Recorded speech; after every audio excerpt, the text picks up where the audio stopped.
Good afternoon. My apologies that we were late today. We just had a slight technical hitch. But welcome to the Uhuru Kenyatta Institute. And today we would just like to give a response to the issues that were addressed and raised by the government spokesperson, Mr. Isaac Mwaura, on the 31st of May 2024, when he was addressing a press briefing. And it concerns the benefits of the retired president. Now, you've been given a press kit. A press kit will be going around right now. And in the press kit, there are documents that I will be speaking to as I address the issue. I will first try to respond to the issues that were raised by the government spokesperson, and then I will present the official position of the office. And I hope that's okay.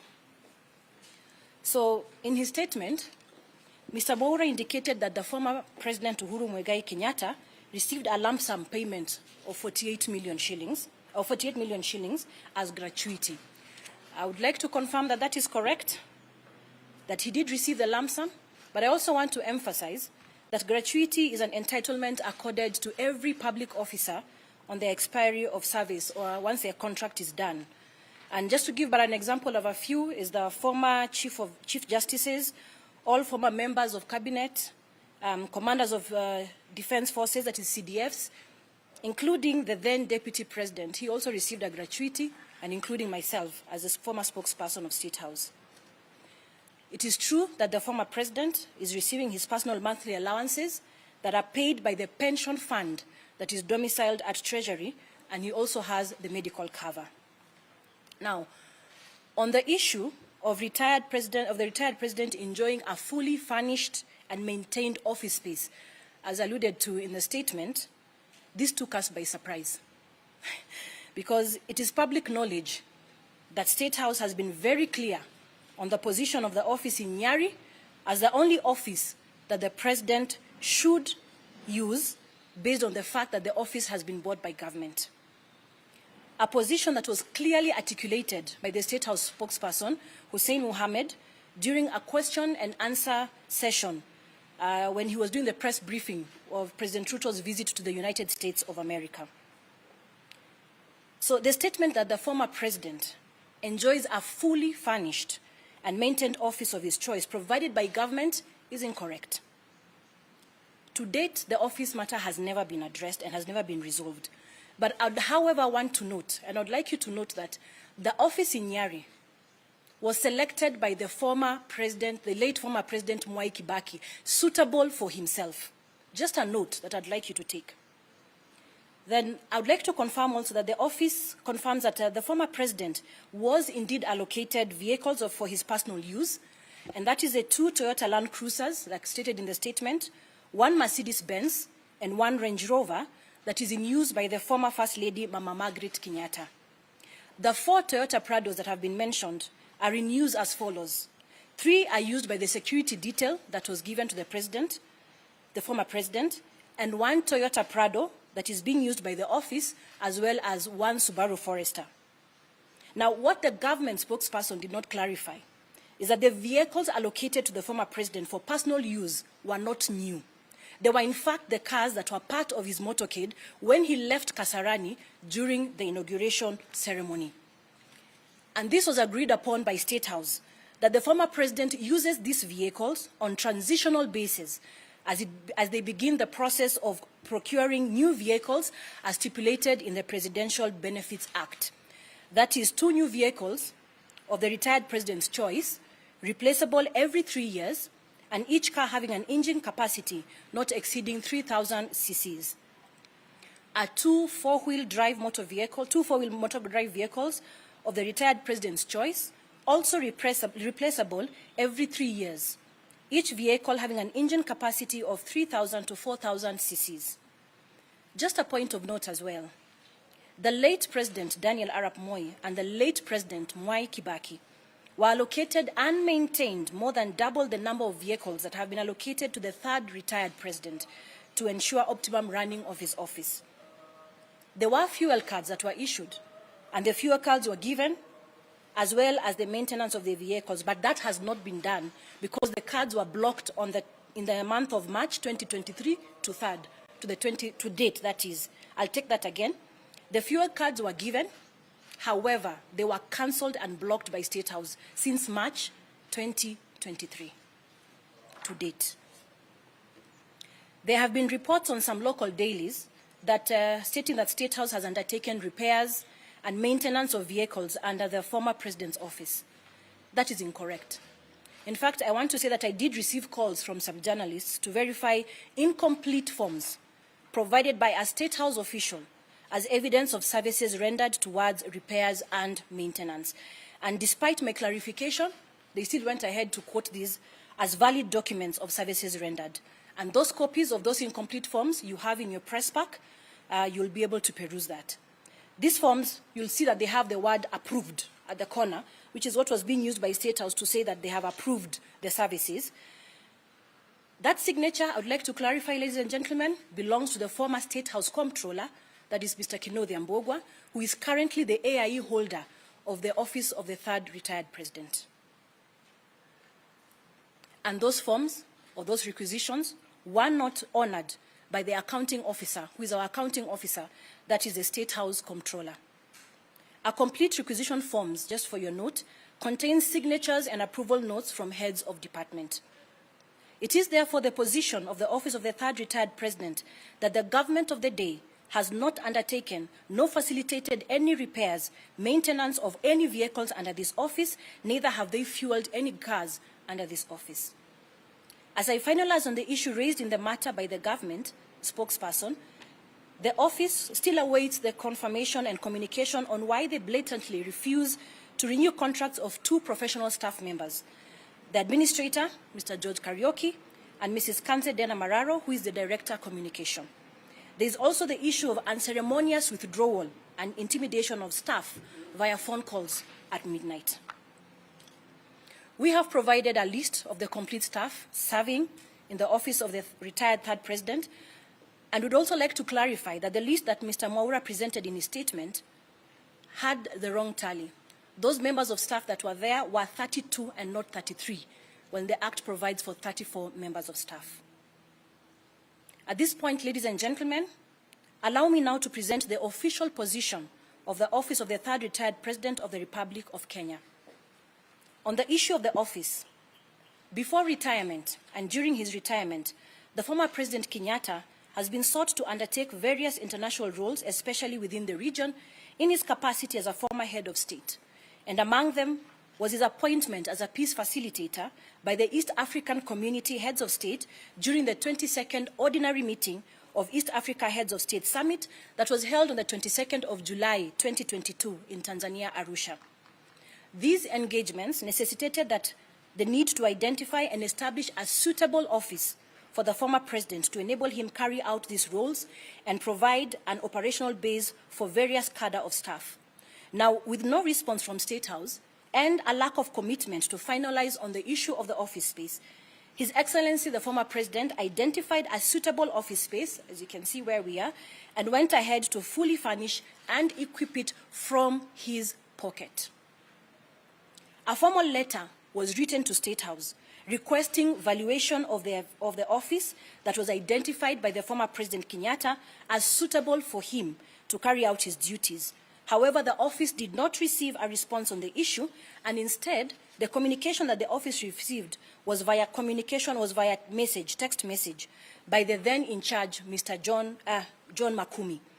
And in his statement, he indicated the estimates of the property in question, where we are, and that is the office that was selected by the former president. In your communication pack or in your press kit, you will find the communication that alludes to this statement. To date, this office runs on the former president's goodwill as it waits upon action from State House. On the issue of vehicles, as indicated earlier, the former president is using vehicles given to him on a transitional basis. The office would like this to go on record, that after transition, a conversation on the purchase of vehicles as required by the Act commenced between the two offices. That conversation I have made available for you also on the kit, and it notes that the identification of vehicles was done, down to the color of the vehicle, and then the conversation froze. To date, no discussions have been revived. We don't know if the cars were purchased or not. On international trips, since retirement, the former President Uhuru Kenyatta has undertaken several official trips related to the roles and duties he has engaged in, and only 2 such trips have been honored. The trip to Ethiopia on matters concerning the peace process led by the African Union, and the one to Burundi that was the 11th summit of the heads of state and government of the East African Community on the issues pertaining to the peace process in the Democratic Republic of. The office did submit other requests for facilitation of trips, but received no response. That too you'll find in your press pack. Now the budget is the 4th issue. Now this is actually the core issue that the office seeks to have addressed: budget allocation. In the year 2022-2023, financial year 2022-2023, Parliament allocated this office 655 million shillings. To date, the office can only confirm absorption of roughly 28 million shillings, spread across payment of allowances for domestic travel, as well as facilitation of the 2 trips that I mentioned earlier that were honored. That is approximately 4.4% of the total budget for that particular year. And this does not include the payment of salaries and medical insurance. The financial year 2023-2024 that ends in a few weeks, the budget allocation for this office was 503 million shillings. The year is ending without the office having any access to this allocation.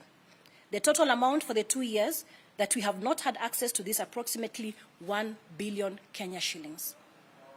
We can confirm that salaries have been paid, as well as medical insurance, but we cannot allude to how much it is.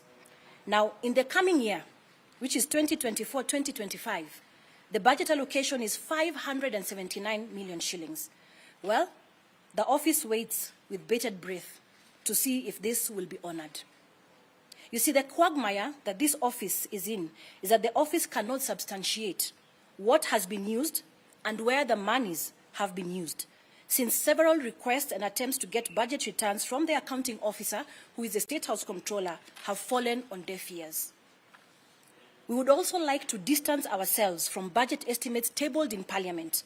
Our position is that we had no input on the budget estimates that informed the allocation of 450 million shillings that Treasury projects to allocate the office of the 3rd retired president in the coming year of 2025-2026, which is 475 million shillings for the year 2026-2027, as was reported by the Star newspaper of the Tuesday, May 14, 2024. You see, after budget estimates are approved by Parliament, the monies are disbursed to the accounting officers through Treasury. It is at this point that our department or office is able to access the budget allocation through the accounting officer as per their requirements. And I just want to state that our accounting officer in this case is our State House Comptroller. The total cost of the plan is then submitted to Parliament as budget estimates. And once approved, the budget allocation will be under care of the accounting officer, who then is expected to allocate the monies to the department office. This process has not happened in our case. The lack of access to our rightful budget allocation has forced the former president, Uhuru Kenyatta, to run the office from his pocket, paying for all the bills the office incurs. Communication. The office notes with concern the choice of communication by State House to this office. State House chooses a verbal form of communication on official issues or chooses not to respond to correspondence by this office. This includes the requisition for fuel maintenance, office operations and facilitation, pending renewal of contracts and budget returns. We all know the importance of written communication in any office to maintain transparency and order. In the press kit that we have availed to you, you will see internal communication within the office to enable us account for actions taken following verbal non-committal communication from State House. We have also seen the continuous onslaught of the office on local dailies, as well as leaking of misleading documents by State House, presenting the office of the 3rd retired president in bad light to the public. It has never been the intention of this office to engage with State House via the public gallery on matters that should be handled between the two offices. The position of the office of the third retired president is a respect of institutions, and as such, has remained silent for the last 2 years, hoping for a formal engagement with State House. However, the continued address of the issue in the public domain has informed the move by this office to give a formal response on the real state of affairs. We call upon the relevant institutions led by Parliament, who are mandated to uphold the rule of law and defend the Constitution, the Auditor General, who is tasked to hold the government accountable in its expenditure, as well as a controller of budget, to look into the issues that we have raised. As an office, we are willing and ready to engage. However, it is our observation that there's a lack of commitment and reluctance by the government in fulfilling the Presidential Benefits Act in totality. Now, there was an issue that was raised in a statement about Mama Ngina Kenyatta. So, as pertains the Act, we all know that Her Excellency Mama Ngina Kenyatta, in her capacity as a former First Lady and surviving spouse of the late President Jomo Kenyatta, is entitled to benefits amounting to 50% of her husband's pension.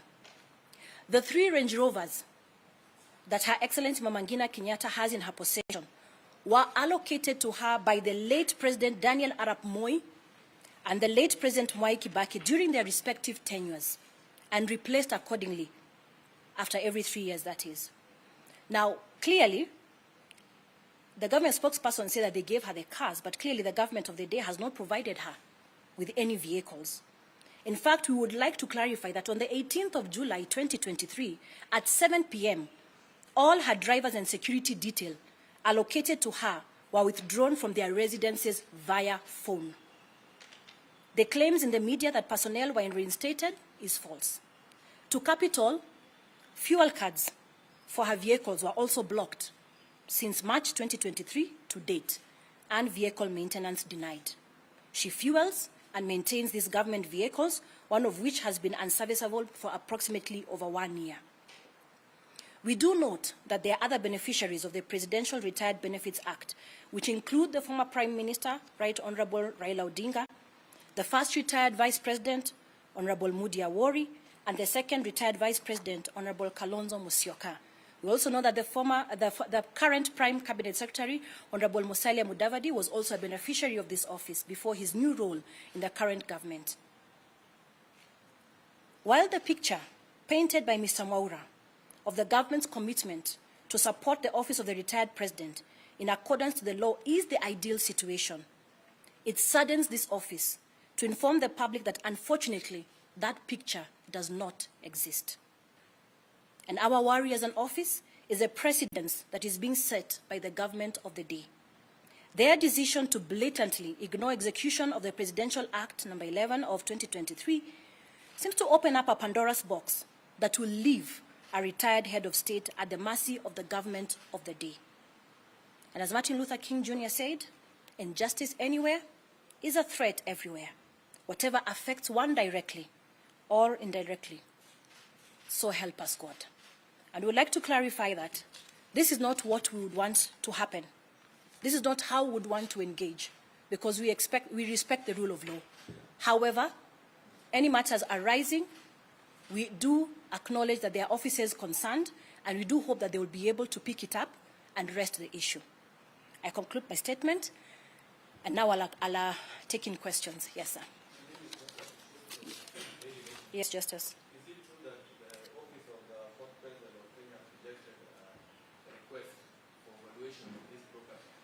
That is not true. You will see in your press pack that there's a letter that was written to State House asking for the valuation of this office, and there has been no response.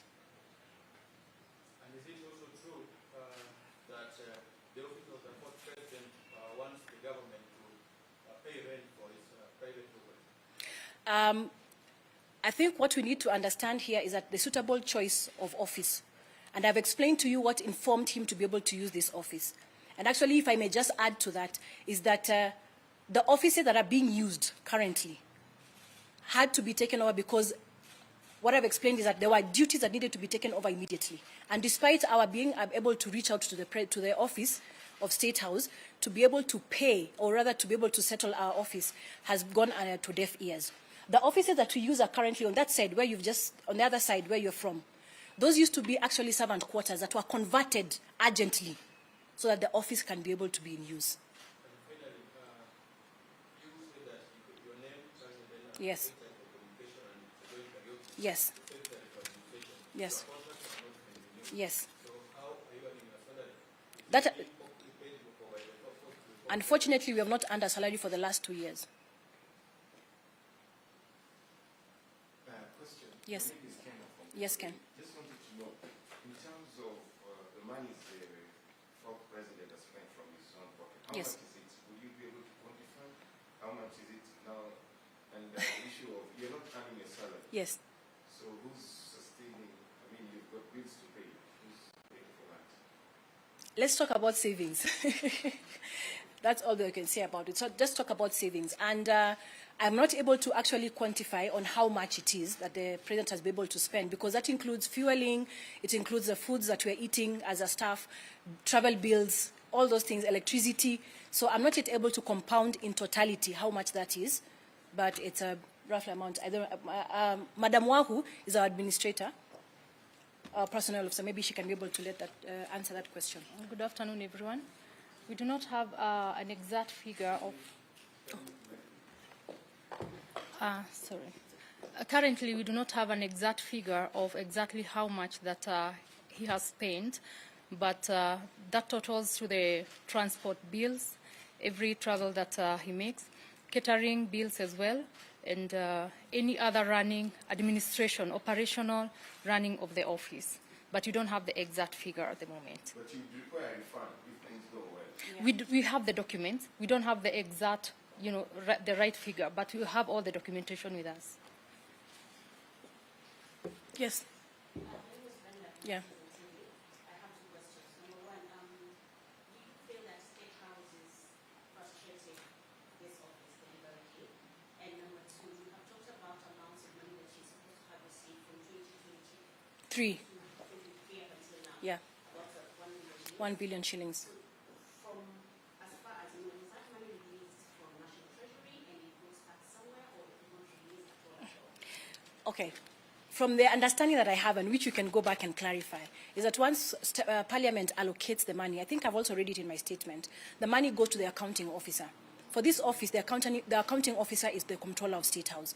So what happens is that once the money comes, we make a request for whatever it is we'll need, whether it's fueling, travel, and all that. So that money is supposed to be released to us by the accounting officer. That is one. On your second question, it is difficult to assess and understand why the actions that have been taken by State House have been taken, but we just notice that there's a reluctance, yes, towards aiding us. Yeah. Any other question? Yes. Yes, Sydney. How far when it comes to peacekeeping or ERC, before the president was heavily involved in that process? And secondly, I want to speak to the timing of this pressure and the political nature that is happening in the country right now. The spokesman did speak some time back. So is this timing speaking to whatever is happening in the country politically? Okay, to your first question, I think the pressure today was about the office and the status. So on peacekeeping, we will address that much later. In terms of the timing, you did realize that he did the presser, I think, last week on Friday. It was not a long time ago. He did the presser last week on Friday. Last week, but one on Friday, I think. Last week, but one on Friday.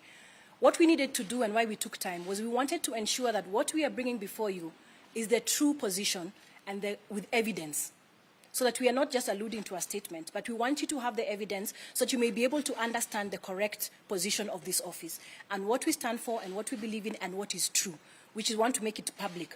And the reason why we've been able to respond is because they formally responded through the government spokesperson, and we felt that that was now the opportunity for us, as the Office of the Third Retired President, to also make our formal response so that people get to understand that this is where we are at. So it has nothing to do with any political indication in the country right now. Yeah. One last one from me. The property where we are Yes. standing right now, Yes. where your house as the office of former president, actually does belong to the family of the former president. Yes. At this point, you're asking the government to rent out, to sort of rent out property that belongs to you and ask the government to pay for you. From what I see, you think that is morally correct? Okay, there is something that I would want you to follow up. Maybe you can check in the public. There was a conversation that happened during His Excellency's tenure concerning also the other beneficiaries of the office of the retired president. And there is actually a conversation that happened between State House and the AG's office. I'm just not able to have those documents right now, but it alluded to the fact that being able to rent an office that belongs or is related to the family was not a conflict in interest issue. That issue was raised with one of the former retired or one of the beneficiaries. I'm just not able to name who it is right now, but it was concluded by the AG then that is not a conflict of interest, and that's why the former president made the decision to have the offices here. Yes. Yes. Yes. My question is, the reason why the statement is actually structured on the office of the retired president. Yes. Because it has to be anchored within the law, and that is the Benefits Act. Yes. Don't you think there are fewer terms and conditions that comes with these benefits that perhaps the government feels have been flouted or are not being adhered to, especially touching on politics that could bring this complexity and give them a good grey area not to do what you're asking them to do? I know that one of the things that they talk about is his involvement in politics. And I think the correct position is that if you remember very clearly, immediately after inauguration, there was an NDC that was held by the Jubilee Party. And the process of that, the purpose of that NDC was to begin a process for him to be able to hand over chairmanship. But as we know, things went as they went, and the matter is currently in court. So, inevitably, he remains the chairman of Jubilee.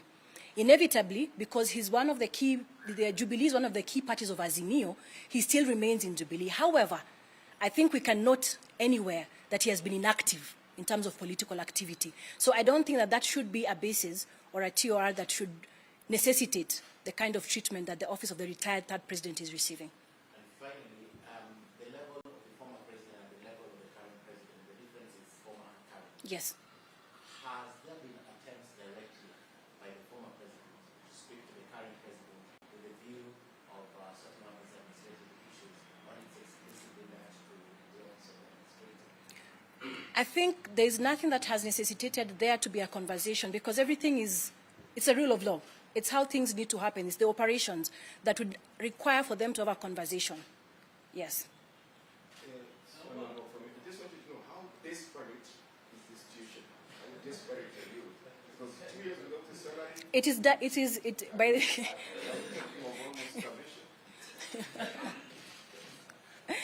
well, we thank God for his mercies.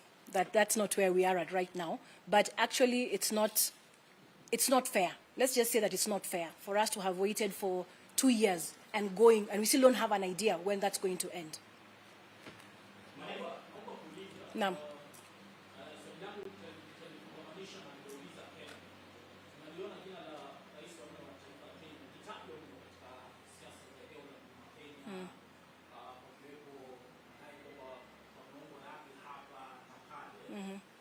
Hivi msimamo wa ofisi ya rais wa nne wa taifa la Kenya ni gani? Hivi huenda tukamwona labda katika Nuru Foil au itakuwepo na kama hayo. Hilo la kwanza. Kisha la pili, nitaomba utupe muhtasari katika lugha ya Kiswahili wapo utakubali mwishoni mwa kipindi hiki cha maswali na majibu. Haya.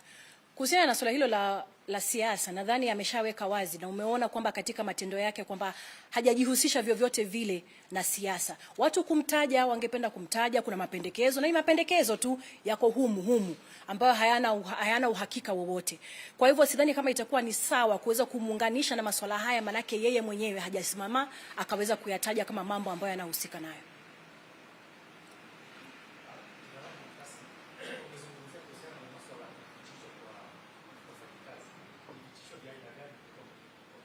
Wamekuwa wanapigiwa simu usiku na wanaambiwa waende katika stesheni tofauti kuliko ile ambao wameletwa hapa. Yaani wanapigwa transfer kupitia simu. Wapo. Lakini kwa sababu pia wao ni wa maafisa wa serikali, tungependa kuwalinda. Yes, Moshoki. The former CJ, Justice Maraka,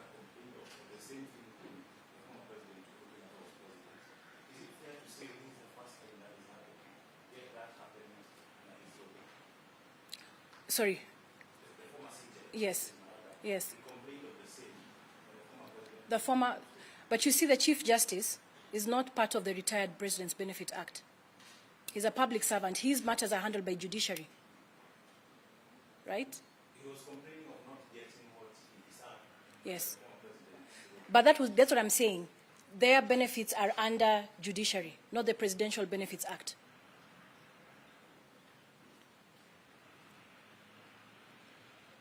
Any other question? Haya, kwa muktasari basi, ningependa kusema kwa muktasari sasa. Ni kwamba kama ofisi ya rais mstaafu wa 3, Rais Uhuru Kenyatta, ni kwamba tumeweza kueleza ya kwamba kufikia sasa tumeona madai kwenye baadhi ya vyombo vya habari vikielekeza ya kwamba ofisi ya rais imeweza kupewa msaada ama imeweza kufanyiwa mambo yote ambayo yanahitajika kufanyiwa kulingana na sheria. Lakini ukweli ni kwamba swala hilo halijaweza kushughulikiwa, manake kama unavyoona ikiwa ni katika mgao wa bajeti, ofisi hii haijaweza kupata mgao huo kupitia katika mwaka wa 2022, 2023, mwaka 2024, mwaka 2023-24, ambapo katika mwaka huo wa kwanza mgao ulikuwa ni shilingi 1655, na kwa sasa tunaweza kusema kwamba kuna takriban asilimia 30, milioni 30 ambayo tumeweza kutumia. Na tunasema takriban kwa sababu we've not yet gotten the budget returns. Hatujapata mwelekeo huo ili kuweza kujua kama pesa hizo zimeweza kutumika na zimeweza kutumika vipi. Mnamo mwaka wa pili pia tumepata mgao wa bajeti wa 1503, na kufikia sasa hatujaona hata shilingi moja. Tunajua tu kwamba mishahara imelipwa, hatujui ni kiasi gani, bado hatujaweza kupata hizo budget returns. Na katika juhudi zetu zote za kuweza kuwasiliana na ofisi ya State House ili kuweza kujua na kuelewa hali ni ipi na kwa nini mambo yanaendelea vile yalivyo, hatujaweza kupata mwelekeo wowote. Maana kile waraka tunaoandika hatupati majibu, na majibu yanapokuja yanakuja na simu na huelewi ni ipi unachukua na ipi huchukui. Maana hupati simu moja, unapata simu zaidi ya moja ikiwa na mielekeo tofauti.